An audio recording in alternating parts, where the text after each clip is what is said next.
Welcome, everyone, to this week's episode of The Career Climb, formerly known as Talks with Julia. On The Career Climb, we spark conversations with industry leaders, executives, and professionals, and they share their perspectives on the career landscape, leadership, and workplace culture. And you are definitely in for an amazing conversation with tonight's guest, Ms. Alex Snider. I can't wait to start the conversation. But if this is your first time tuning in, I am your host, Julia Rock, founder and CEO at Rock Career Development. And we are going to have a good time tonight. I'm happy that you're tuned in. To catch this and all past episodes, you can connect with me here on LinkedIn, or you can visit rockcareer.com/CC archive to view our YouTube playlist. And I would love for you to stay engaged with us in the chat. Let us know where you're watching from, what parts of the conversation are hitting for you. And if you have questions, if you want more clarity on something we're saying, please drop that in the chat and we'll be sure to take a look at that. But we are going to get going because I want you to meet Alex. I want you to meet her right now. But before we hop in, I have to make sure I properly introduce Alex so that you know who we're talking to tonight when we get into leading during growth. So Miss Alex Snider is a strategic growth and leadership consultant who assists 7- and 8-figure founders in conquering their next level of business growth by gaining clarity on their vision and refining strategic decisions into actionable priorities in the realms of team growth, operational optimization, and sustainable business development. Her tailored strategic leadership approach empowers leaders to achieve profitable growth while avoiding common entrepreneurial pitfalls. By establishing crucial processes and governance, she enables leaders to refine their own role, allowing them to operate hands-off in their zone of genius, fostering an engaged and self-sufficient team that delivers consistent results without micromanagement. Whoa. Well, Alex, welcome to the show. You are definitely the right person for tonight's talk. How you doing? Oh, Julia, thank you. That was a mouthful. Thank you so much for having me. I am so excited to be here with you. I love when you approached me about this. I was like, I love talking about this stuff. I love it. I've been on all sides of it. And so I really love this topic that you've come up with. Absolutely. And when I was thinking about who can I talk to about growth and scaling organizations from and the leadership aspect of that, not like trying to finance that and so forth, but really the leadership portion, the people portion of that. I was like, Alex is my girl. Let me see if she's available. So thank you for making the time to be here. Before we get into some of the questions, I did want to ask you a little bit about your personal journey in terms of how you actually got into working with startups and then growing our organizations that, get to 7 and 8 figures. Yeah, absolutely. And, we can talk about all sides of it, but I think I have gravitated to the strategy and the people more than the finance side, although I still do that occasionally. How did I get here? A winding road. I think the clearest way to kind of explain it is, look, I did a lot of things growing up. I don't know that I'm grown up, but let's say that. I spent about still growing. Yeah, definitely still growing. I spent about a decade in the corporate strategy consulting after my MBA, and that also included operational optimization and doing mergers and acquisitions, so carve-outs and various things. And in that period, you get exposed to so much. And what I realized was I learned a lot, right? I always say it's like a 3x. Like in those 10 years, I feel like I got 30 years of exposure to all the ways you can do it, all the ways you probably shouldn't do it. And I spent a lot of time fixing or creating plans that really took ages to be realized or never fully got realized just due to the nature of large corporations. Obviously, not all of them. We had some huge successes, but I learned a lot about the reality of culture and teams and stakeholders. And so when I decided to kind of take a hard exit before the partner track, I wasn't sure what I wanted to do, but I knew that impact was really, really important to me. And I wanted to build and grow more than fix, right? There's always course corrections. and really work with teams that wanted to be there and were more or less aligned on the direction of travel. And so what I ended up doing was, explored a lot of things, but I partnered into a startup. I co-founded some others. And what I was able to do was really right size my knowledge from what I had learned in bigger spaces to those organizations, to the startups, and they grew. So those were really exciting. We also exited some of them. And I helped a lot of other founders along the way that I met, where I was really able to get them, across a hump or ease some stress by providing some of the structure. And so I realized through that experience that I could have more impact and definitely a more sustainable way of creating growth by being more of an advisor to the leaders rather than in-house being like the partner or the operator. And so here we are. That's what I do now. Man, and what I love about it is that it's not that you just came upon this by theory. It's the fact that you were doing the work, whether it was with larger organizations, and then you work with founders and startups, and you yourself became a founder as well, to really hone the knowledge, so that when you talk to organizations now, it's like, here are practical things I've seen that work. Here are practical things that I've seen that don't work. And so that it's not just coming from above, from some sort of textbook or leadership paper. It's truly about tried and true practices. So I love that. And so let's go ahead and get into the conversation a little bit. I want to think about, what is the first thing? So for those who are watching right now, what is the first thing that folks should know about leading in a growth environment, and really looking at the contrast between a growth environment, so whether it's startup, scale up, et cetera, versus kind of a larger, more established organization? Like, what's the real difference there from your perspective? I mean, I think the first thing I'm going to say you need to know is true for leaders of all organizations, but it is more pronounced if you are in a younger, faster growing environment, which is you need to be constantly evolving. As a leader, you need to grow. That's going to be your role. That's going to be your skills. That's going to be your team. Buckle up, buttercup, basically, right? It's amazing and it's super rewarding. And it is basically constantly being in a place that, as humans, we like homeostasis. We like the way things are. If you want to lead an organization in general, but particularly one that is growing quickly and is, more nascent, get ready to evolve daily, weekly, monthly. And I think, to your other question of the contrast, your pace of growth is often faster if you're in a younger organization, just relative to your size. And so you have this fast pace, but you do not have as many established tools and people and systems to kind of fall back on. So you're building the plane as you fly it through changing weather patterns, and you need to learn fast and adapt. So I really do see this as a pro and a challenge. I don't want to say con. Look, a pro is this: there's less red tape, right? Ooh. You can move faster. You can take advantage of opportunities that a slower moving organization might not be able to take advantage of, or might completely miss because they're just not as in touch, and they're more focused inwards, which happens quite a lot as you get to big organizations, because there's just so much to keep the organization going. Right. That being said, you also are essentially doing things for the first time quite a lot of the time. And that is massively, massively stressful as a leader.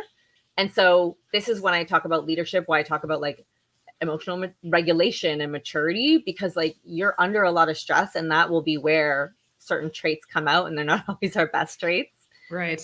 So this is where you are going to be upskilling constantly. It's really vital that you are committed to that you get used to that, and also where you're going to call on your community. You're going to have to learn to drop your ego. You are going to strategically leverage expertise. You are going to build an A team. Those, again, it's not that those don't exist if you're leading a larger organization, but you have more in-house to resources to draw on for almost all of that. Right. Right. Yeah. There's more support that's already built in, baked in, that and is available to you, so that if you need something to draw on, it's kind of pull it off the shelf. Whereas with these growing organizations, you don't have that. It's kind of that you yourself personally have to get resourceful and try to figure that out, leverage your team, figure out who's got what knowledge to share. And like you said, you have to let go of your ego. You can't come in thinking, I know all the things, because it's new for you, it's new for your team, it's new for everybody. And you So, also have to let go of the feeling that you have to know all the things and you have to do all the things, and accept that really your role is to structure and navigate and corral the resources. And whether that's people, information, finances, whatever, it's not a one-man band. And that is, I think, something that leaders of larger organizations, they know it, but also are reminded of it because they have it surrounding them. It's in their face, and the expectation is clearly set that they use it. And one other thing I'll say is that I think with some of, especially in the startup specifically, there's always a conversation about I've got to wear all the hats. And so to your point, that goes back to the pressure that they're putting on themselves to say, hey, we don't have the resources yet. We don't have the people. So I've got to wear all the hats. But it's like, well, maybe you've got to wear certain hats, but it doesn't mean that you have to do everything alone. You can still get resourceful and leverage other people. So I love that. And then we have a comment in the chat from Rogers that says another thing that happens or should be happening when you're in the growing culture is model the desired culture. So if you're new, leading in a growing or startup environment, actually modeling the culture that you want, so that by the time you get to kind of the larger, more established position, that you have that culture already built and you're not trying to get there. You're not trying to get there. So thank you so much for that comment, Rogers. Absolutely. And I support that. I always tell people, you're building a culture. It's just whether you're building it intentionally. So you can either be intentional from the start, or you can fix it later. Oh, I love that. I mean, you're building a culture, whether or not it's intentional, a culture is being built. So if you're listening, that's something to definitely write down. And so kind of building on what we talked about, whether it's the stress people put on themselves or other things, when you think about some of the mistakes you've seen growing organizations make when it comes to leadership and establishing key principles, what are some of those mistakes that you've seen? Oof.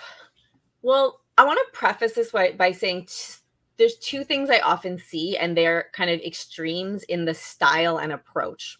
Okay. So I often see option one, extreme one, is leaders who are so incredibly kind and committed that they are doing everything and supporting everyone too much, like to the detriment of themselves, the team, the organization. Right. And then the other extreme, and I don't see that much of that in my clients, I'll be honest, just because I don't click with typically people who take this approach, but it's leaders who idolize and emulate leaders who are glamorized in the media and don't represent 99% of successful entrepreneurs. I'm not going to name names, but these are the ones who are known for being kind of cold, kind of hard, very commanding control. And what I will say about that is majority of successful entrepreneurs have developed people skills. I'm not going to say they're innately people, but they've developed people skills, and they have developed boundaries and are committed to being uncomfortable for the growth and benefit of everyone. So that's where delegation and communication and stuff comes in. And it's a delicate balance. So those second group I talked about, those people you see on magazine covers, many of them are outliers. You don't see the people behind the scenes that compensate for their extreme personalities, right? And it takes a village.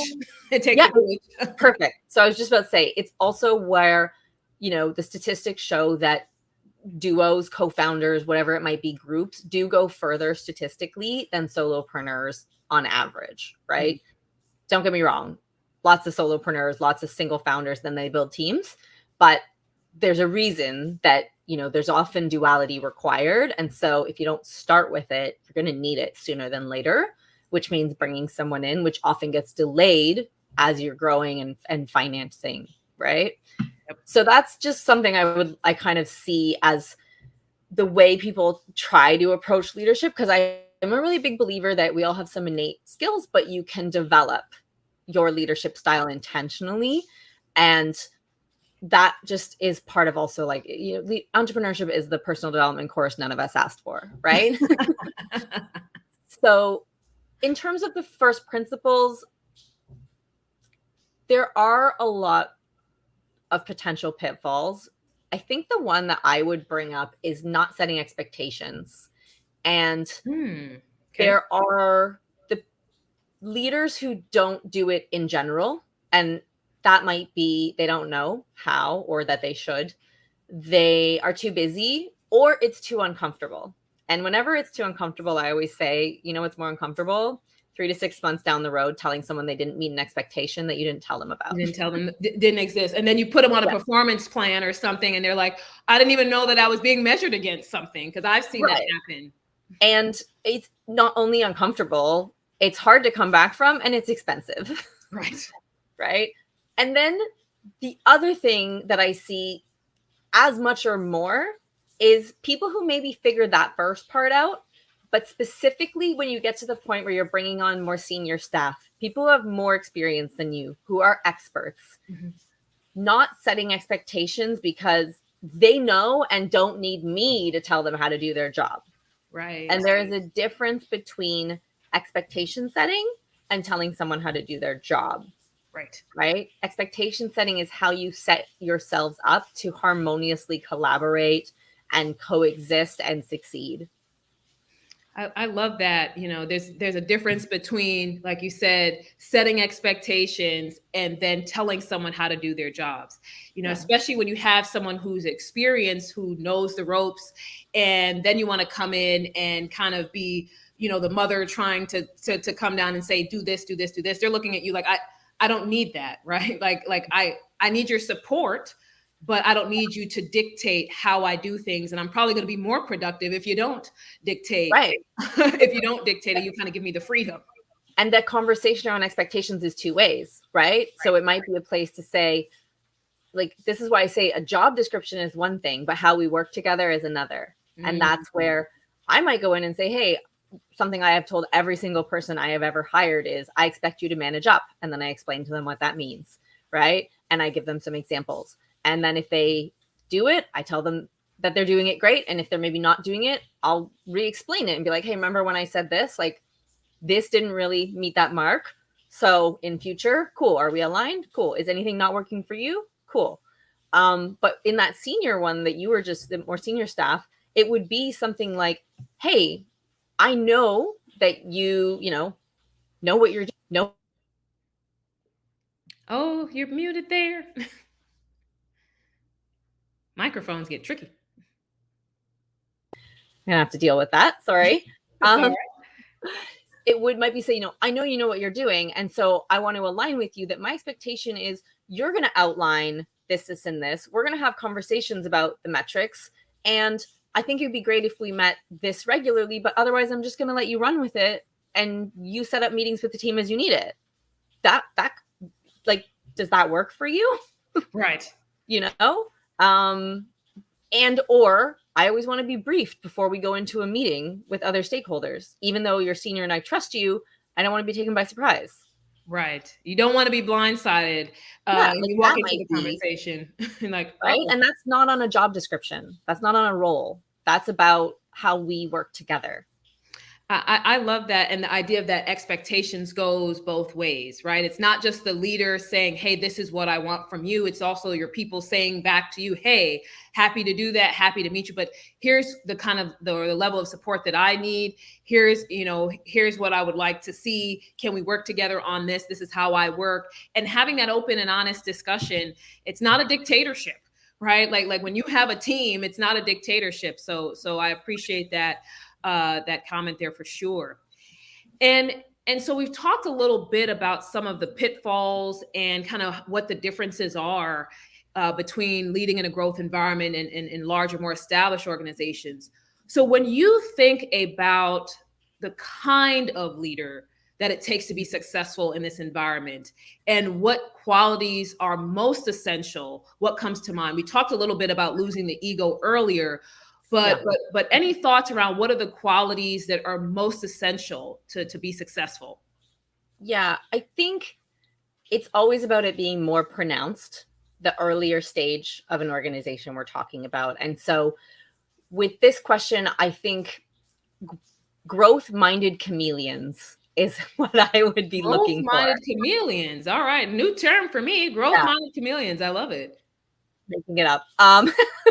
The earlier stage, faster growing business, you want people who are coming in with something that the organization needs and are willing to learn and evolve for what the business needs as it grows, because it will change. And what you don't want to do is constantly be cycling out and turning over your leaders. Right. So there's strategies you can do to bring in depth of expertise where you really need it. And that might be someone that's fractional or on a contract or is going to be a forever part of the organization in a more of a silo. That does exist. But I think really those growth minded chameleons that are going to grow with you and with the business and evolve is what I would be looking for as kind of your profile. Mhm. And I think you have to think about your culture. We're going to come back to that. It's a really big part of it, right? Your culture is a big part of what is going to what is going to attract those people and then keep them nurtured, right? Like that has to be rewarded. It has to be something that almost everyone in the organization is committed to, right? Their teams have to also be on that track, because if they're that way but people in their teams are really rigid, like that's probably not going to work. Yeah. I think also storytelling is going to be a big part of that when you're talking to potential candidates, telling them the story of the organization, which if you're kind of a visionary leader, founder, CEO, that might come more naturally. If you are a different type, it might not be something you lead with, but tell them the story, tell them the growth opportunity. That's often where you get people who buy in to the vision and see the growth and believe and are really fulfilled. I think other than that, I would also say be flexible and have open conversations. If you're getting to the stage where you are like, I think this is the person, again, like start as you mean to go on, have frank conversations with them about what's important to them, and then be flexible in how you can approach working with them. So whether that's fractional people, if you can't afford them full time, it might be equity, although I'm always tell people to just be so cautious with equity. It is so valuable. It's complex. It's very hard to undo. So really there, I always I don't want to leave it out, but just be careful. I think also things like committing to really regular performance and salary reviews. How do they grow with the business? Are there performance-based bonuses for certain roles? Again, that's like equity. You got to make sure that there's a KPI-able role and metric. What's important to them might be working arrangements, right? Depending on where they are in life and their lifestyle, whether that's remote or home or kids or hours. So, there are so many different ways to get the right people in. But again, it starts with being the right company and having the right culture. And as a leader, learning that your role is to understand and enable people. I love that, and you said so many good things there. And one of the things I do want to go back to is the growth minded, chameleon, right? So being able to change, evolve, and kind of move where the ship is moving. Because if you're trying to hold on to whatever was happening a month ago, a year ago, it's like, well, we're past that now. And there's no way for you to effectively lead the team in the new direction if you're still stuck in the old direction. And also to your point around having the right culture and then having leaders who can then kind of advocate for that culture, because that's how you get the employee engagement that you want. To kind of get to the technical term, right? If you're looking to have people who are energized around the vision, the mission, you've got to have leaders that themselves are attached to the mission, but then they have the qualities necessary to engage people as well. So just lots of good stuff there. But we say all that. So here's my follow-up question. right? So there's some people who may come in with those skills, right? Built in. We love those folks. But what about, being able to nurture them? So how do you attract and nurture those folks, especially if you don't have a ton of financial resources or operational resources? Because the people who do have those skills, they've got options in the marketplace, right? And then the people who are kind of like, you may need to nurture that even further, and you don't have a ton of money. So how do you attract and nurture those folks? So, like I said, I think when I was talking about the flexibility, I was talking about bringing the people that are in high demand, and that's how you bring them in. The other people is where you're looking for that fit. You're looking for growth-minded chameleons. They've got to have something that they're bringing day one. And then this is often where people are surprised. I'll talk about like performance development plans as or programs as a really early stage project to implement. And it is because helping people grow and investing in people, if you help someone develop skills that are marketable and then you have a great culture to retain them, that's often worth as much or more than salary or bonuses or whatever other perks, right? So one thing we used to do is we were really committed to upskilling our staff, right? Mm-hmm. And there's a ton of grants for that available in a lot of countries. So get savvy on whatever jurisdiction you're in. The government will often help pay for that. So you can get money there, put a bit of your own money.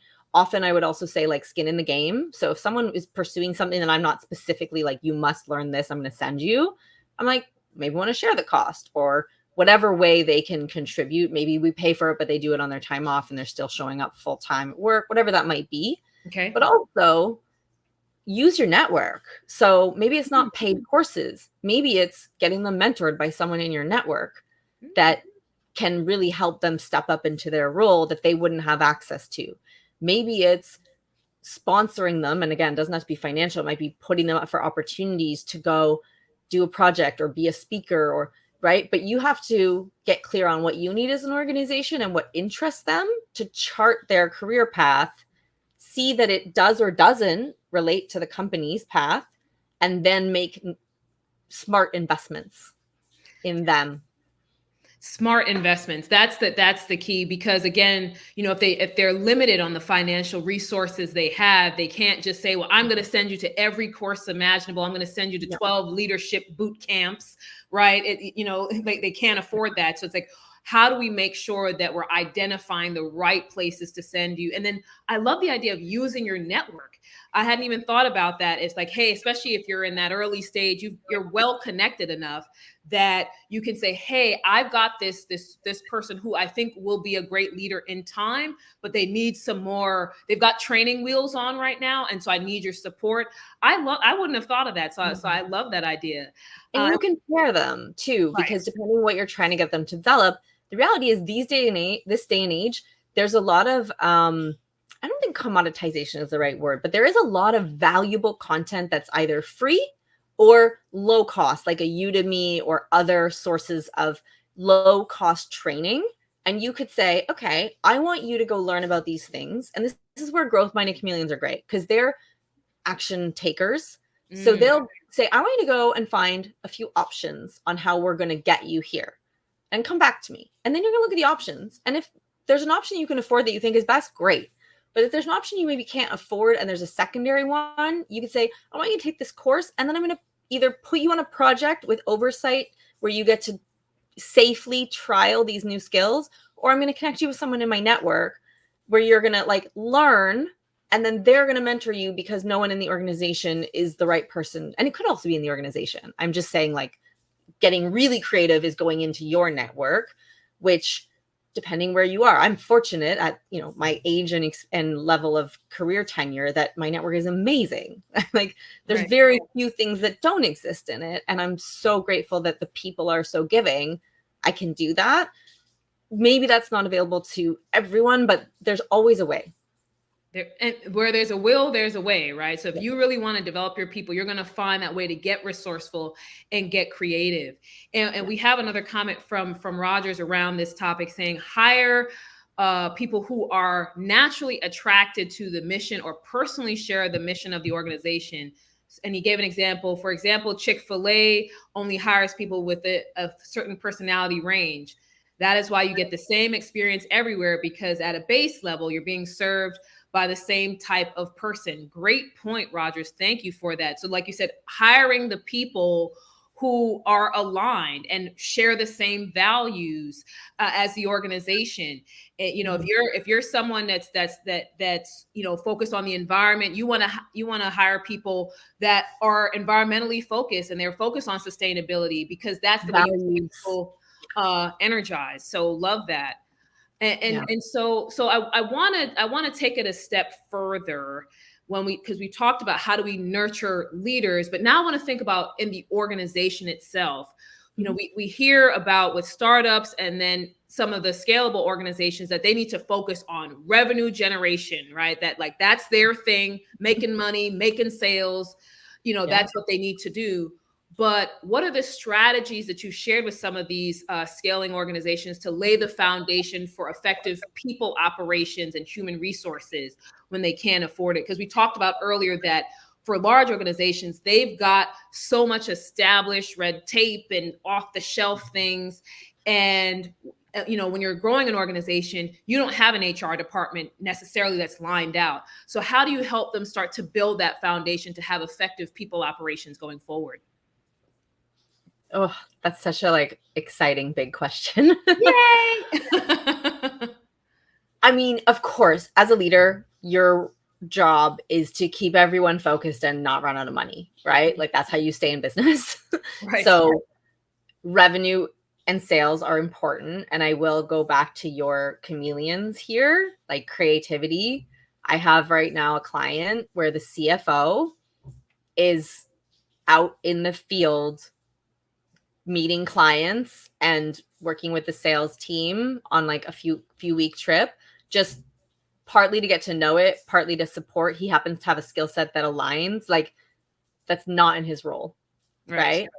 But that is important to the organization and he can help there. And so that first part is kind of related to the second part, right? So how do you do it?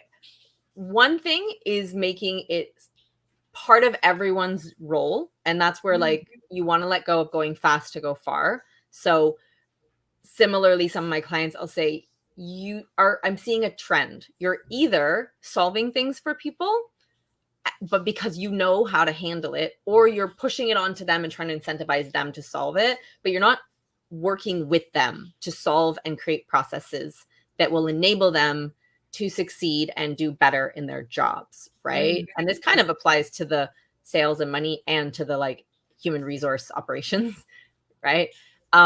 So how do you create leverage in your time as a leader and in your skill set? So if it's about creating time and space, it's okay, I'm going to sit down and we're going to talk about it. And I'm going to, maybe bring someone in to facilitate or with some expertise that we need, but we're going to talk and I'm going to really get the departments to be part of figuring out how we're going to move forward and then have them document and right. So I talk about red pen, black pen. So as a leader, you shouldn't be the writer, the black pen, the doer. You want to get your team to the point where they're doing stuff and you're just editing and giving feedback and holding them accountable. Red pen. Okay. Yeah. And you can really scale up. But that being said, if you aren't maybe a labor relations or HR or whatever expert, and neither is anyone on your team, that's where you're going to want to figure out maybe how to bring some expertise in, but then still use all of those approaches of wage arbitrage, delegation, getting people involved. It creates ownership as well if people are involved in things. Good point. And I think then it's okay. So you create the way that you systematize. That might be a bit of expertise, a bit of group discussion, and then having clarity of you document, bring it to me and I'll give feedback and then you fix it. And now we have a process, and it can be not loose. It can be informal in the sense of you don't need a expensive tech system to run it. It can be Google Docs. It also can be a Monday.com ClickUp, whatever. It can be anything, but don't overbake it early on, I Like, love that. document it, make sure people use it, enforce it, and then like review in 3 to 6 months if it's working, what the feedback is. And I think all of that speaks to something that I think is also really vital across everything we've talked about, is really understanding the high value activities that you should be involved in as a leader. Mm, And that will allow you to prioritize and to delegate and to identify where support is also needed. I love that. So focus on, for you as a leader, you've got to focus on what are the high value, and then also kind of where you're best using your skills, right? Yes. Because they've brought you in for a certain use of your skills. But I love that. And Rogers also mentioned this too, is that loving the black pen versus the red pen analogy, right? Where you're just editing and the team is doing the work. But the idea of getting everyone's collective input from what they need from what let's call it quote unquote HR is going to be so helpful, because you're going to be building something that's actually going to work because it's what the organization is saying they need, versus just trying to put in some solution that no one's had any input on, no one's had a chance to vet. Yeah. And it's like, well, okay, this sounds good, but is it going to work for us or fit our needs? So I love that idea.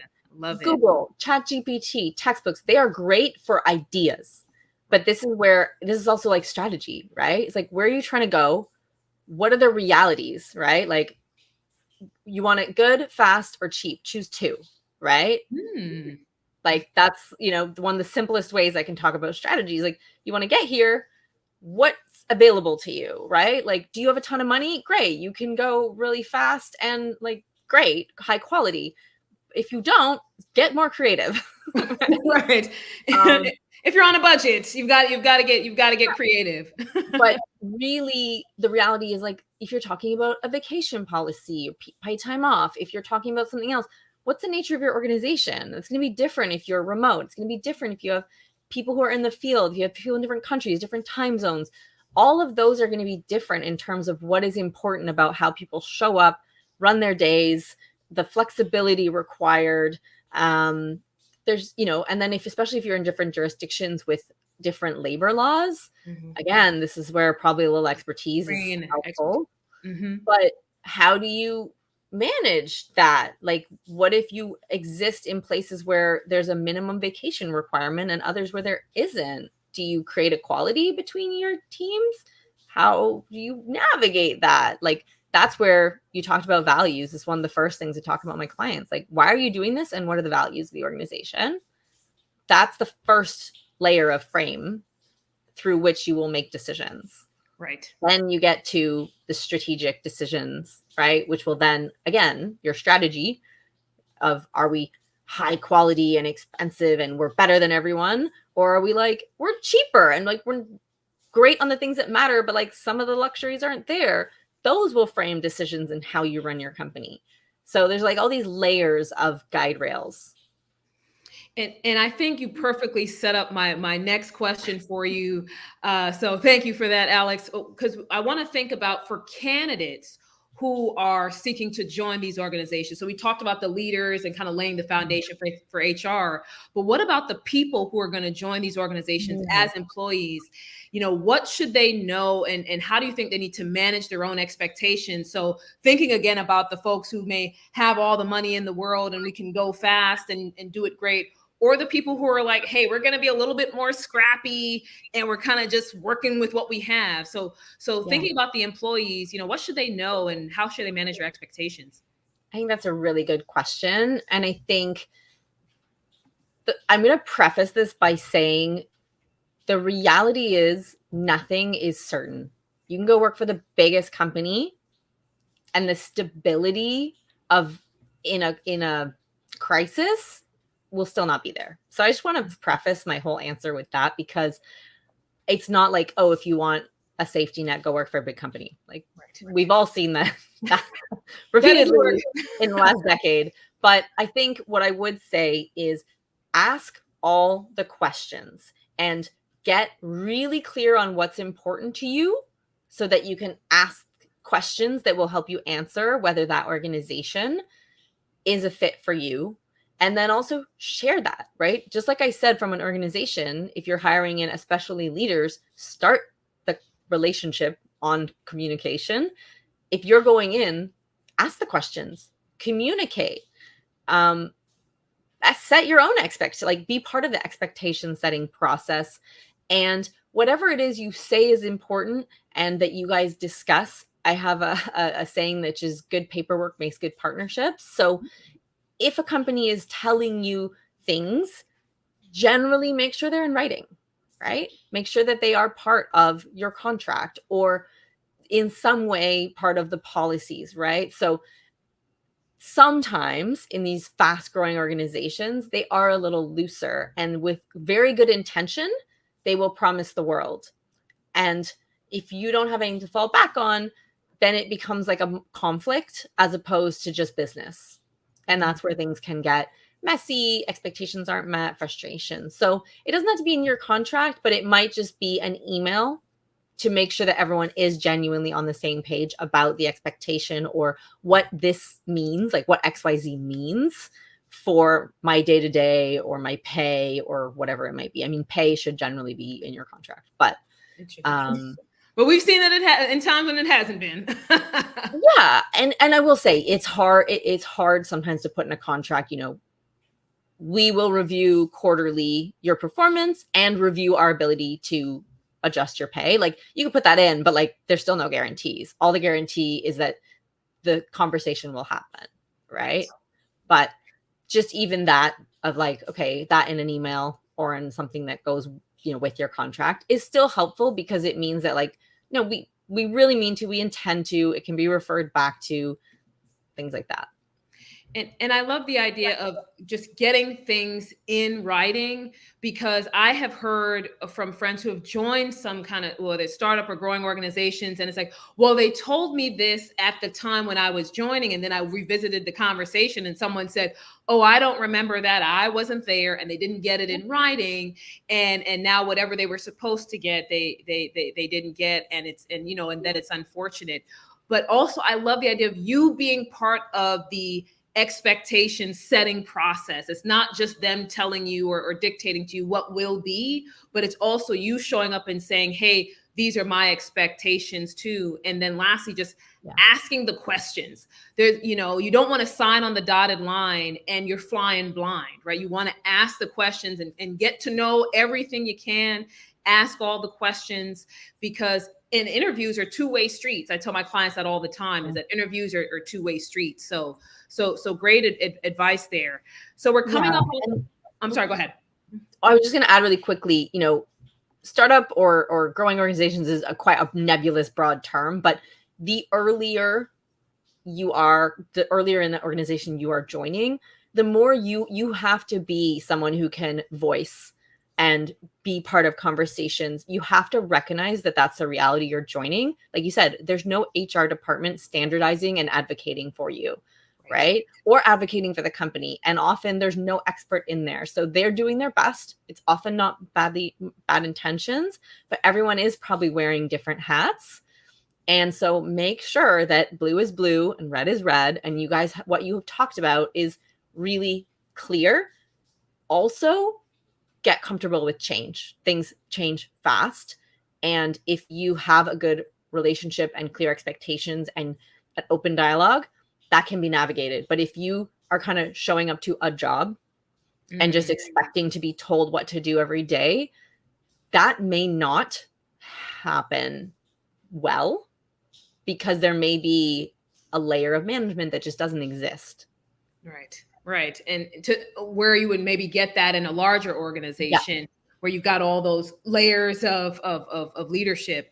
And speaking about larger organizations, I want to go slightly off script here as we're coming to the last couple of questions.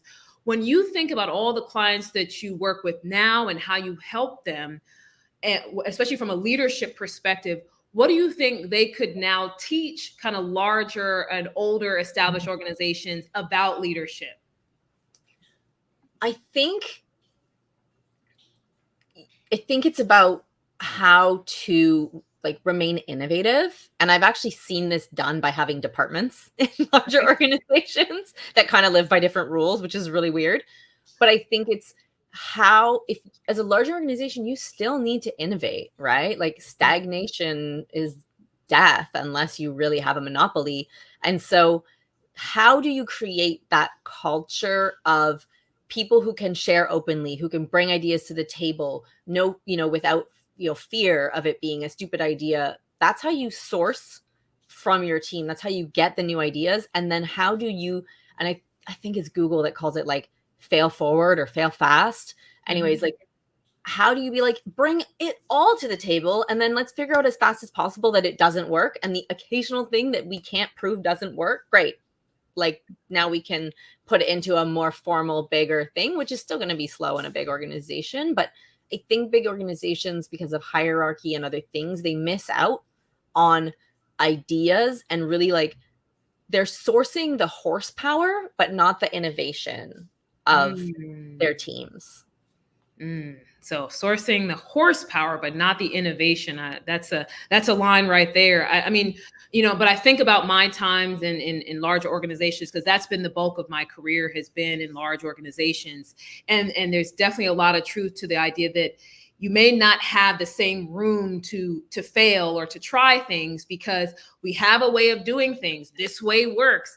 If you go off the end here, and it doesn't work, now we have all these processes and red tape that we have to go through if we fail at something, versus using kind of the tried and true, but like you said, that stifles innovation and creativity. And so Alex, as we're coming to the end here, I want to ask you, do you have a final piece of advice for those who are listening and they may be seeking to find the right strategies to effectively lead during these early periods of growth and expansion? We've talked about a ton, but if you had some final nuggets to leave with those who are watching, what would those final nuggets be? I think at a high level, the growth mindset needs patience. So I always say that strong leadership is founded on this combination of self-awareness and audacity, right? That ability to drop your ego, but continue to believe in whatever it is you're creating, right? To continue to really hold that belief and champion it for the organization. And I think we have lived through a lot of ups and downs in maybe a slightly faster cycle in the last decade or so than previously. And I talked a lot, actually, when my podcast was never supposed to be a podcast, but it was supposed to be a few LinkedIn lives about recession resilience. But I think what aligns for me from that is you need a strategy that drives your resource allocation. But what underpins that is community. Surround yourself with people who get it, who have either done what you're doing, are doing what you're doing, believe in what you're doing, and not delusional, but people who will be a sounding board or a resource to help you take action, take decisions, then take action. And because what you can't do as you're growing is stagnate. Right. Stagnation or waiting things out in this like paralysis without intention is how companies hemorrhage money, and running out of money is what kills most growing businesses. So you ideally want to be as proactive as possible, but at the very least you want to be strategically reactive and adjust quickly and intelligently. And I think that surrounding yourself with the right community is probably in many ways actually the most important piece, because it's the place where you will find all the other parts. And I think that point is so important, because when we talk about founders or people who are starting organizations or growing, there's always this conversation about how lonely it is for those people in those roles. And so having that perspective of actually you should be building and focusing on that community and having people around you who are on that same journey, who have access to the resources, who have already kind of been there and gone through these growing pains in the fire, so they can provide you with insight. So I love that community underpins that, because it kind of goes against the standard narrative. It's so lonely, it's a struggle, I'm all on this island by myself, no one gets it. But the truth is there are people out there who do get it.